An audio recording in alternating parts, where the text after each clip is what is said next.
Kula nuwun.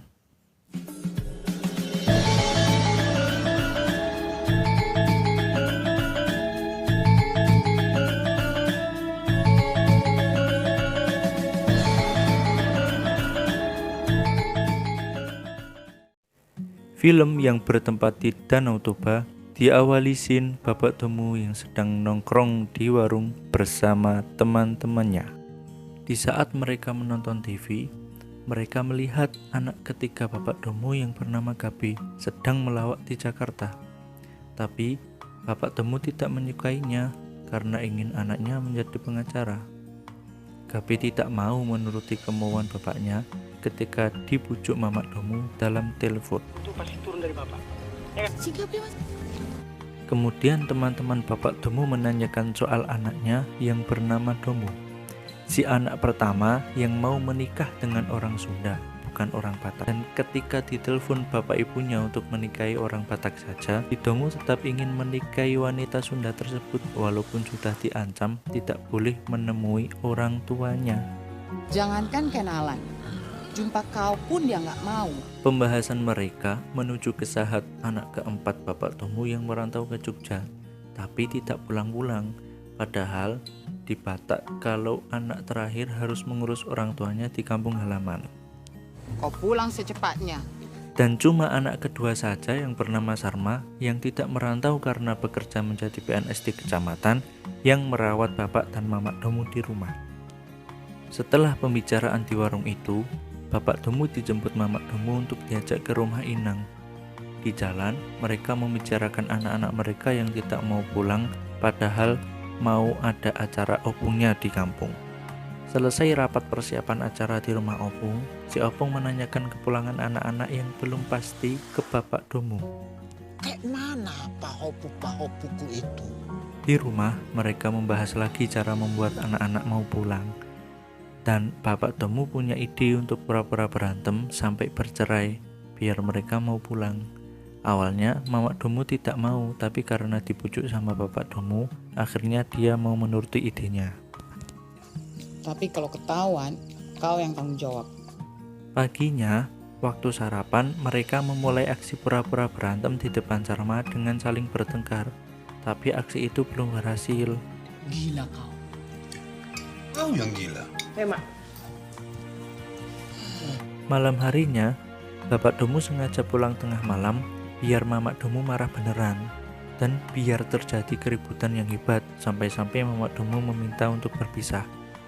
Kemudian, si Sarma menelpon saudara-saudaranya untuk memberitahu kejadian tersebut dan membujuk mereka untuk pulang. Tapi lagi-lagi aksi tersebut belum berhasil. Keesokan paginya, Bapak Domu berinisiatif menyuruh Mamak Domu pura-pura pergi dari rumah dan pulang ke rumah mamaknya. Ketika Sarma tahu, dia menelpon saudara-saudaranya lagi dan kemudian menyusul mamaknya di jalan. Ketika di pinggir jalan, mamaknya dibujuk anak-anaknya melalui video call dan berjanji mau pulang ke kampung. Dan setelah itu, Domu, Sahat, dan Gabi izin untuk pulang kampung. Besoknya, mereka sudah sampai di bandara dan dijemput oleh Sarma. Dan ketika di rumah, Mamak dan Bapak Domu menyusun rencana lagi untuk pura-pura berantem biar para anak-anak masih di rumah sampai acaranya opung selesai. Sesampainya di rumah, Mamak yang kangen banget sama anak-anaknya langsung memeluk dan mencium mereka bertiga. Tapi tidak dengan Bapak Domu yang menyambut mereka dengan sikap yang dingin. Sudah nyampe kalian. Malam harinya mereka berkumpul untuk makan malam bersama. Selesai makan, mereka langsung bermusyawarah menyelesaikan masalah perceraian Bapak sama Mamak Domu. Kita selesaikan malam ini lah. Tapi waktu ditanya masalahnya sama anak-anak, Mamak Domu langsung pura-pura nangis biar mengulur waktu. Setelah itu, para anak-anak membuat rencana esok hari untuk mengajak Bapak dan Mamak Domu pergi jalan-jalan biar senang dan bisa terbuka ketika membahas masalah mereka. Kita ajak aja Mamak sama Bapak jalan-jalan. Keesokan paginya, Sahat membangunkan Mamak untuk mengajak jalan-jalan. Dan berangkatlah mereka jalan-jalan ke sebuah sabana atas bukit di pinggir Danau Toba. Selama jalan-jalan, biasa aja. Ketika sampai di sabana, Bapak dan Mamak Domu bergantian ditanya tentang masalah mereka. Tapi mereka selalu mengalihkan pembahasan, dan saat sudah terpojok mereka langsung mengancam untuk tetap cerai. Jadi membuat rencana anak-anak itu gagal.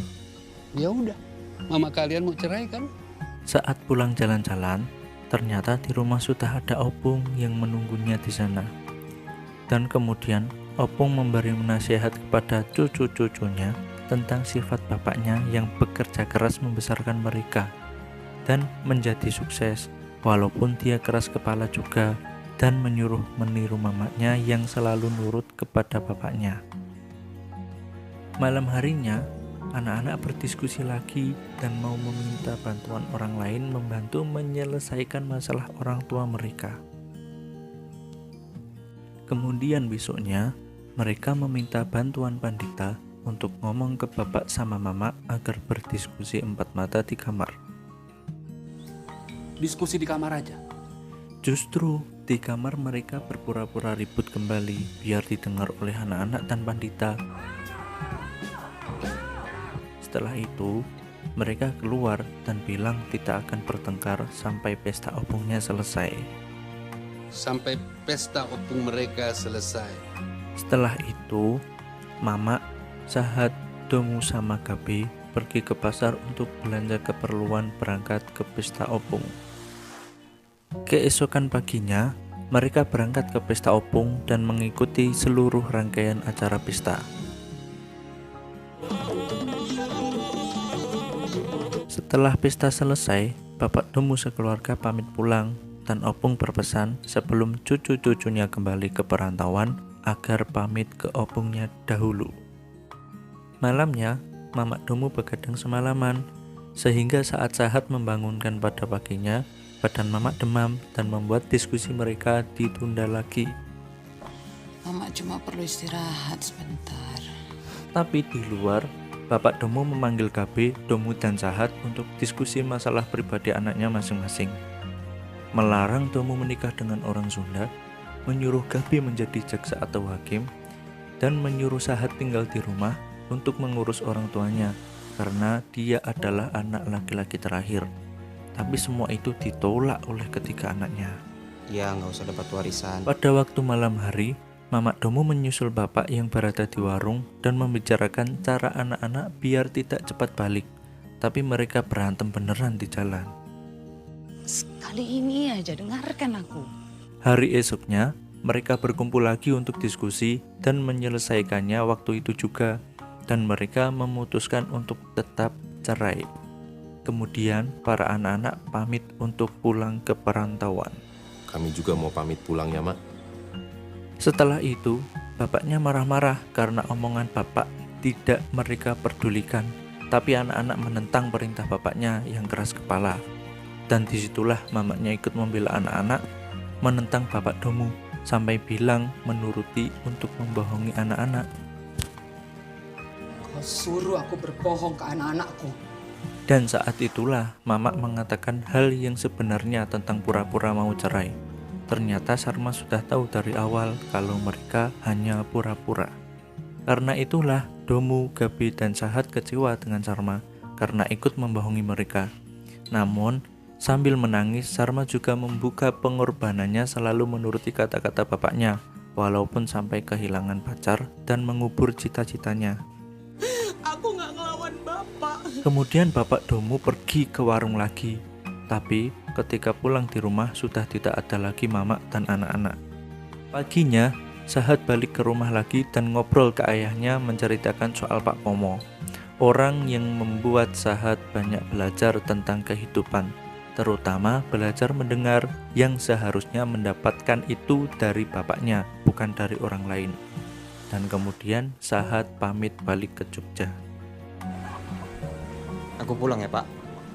Hari-hari berikutnya, kehidupan mereka semua menjadi hampa dan kesepian, terutama Bapak Domu. Kemudian, Bapak Domu pergi ke rumah Opung dan curhat masalah keluarganya kepada Opung. Dan saat itulah Opung menasehati Bapak Domu biar bisa berkembang dan tidak harus keras seperti bapaknya dahulu. Besoknya, Bapak Domu mengajak Opung dan sekeluarga untuk menjemput Mamak Domu. Tapi belum berhasil karena Mamak Domu ingin dijemput sama anak-anaknya juga. Setelah itu, Bapak Domu menghampiri anak-anaknya satu persatu dan meminta maaf kepada mereka. Kemudian menjemput anak-anaknya untuk ikut menghampiri Mamak Domu di rumah Opung. Dan pada akhirnya mereka pun bersatu lagi dan tamat.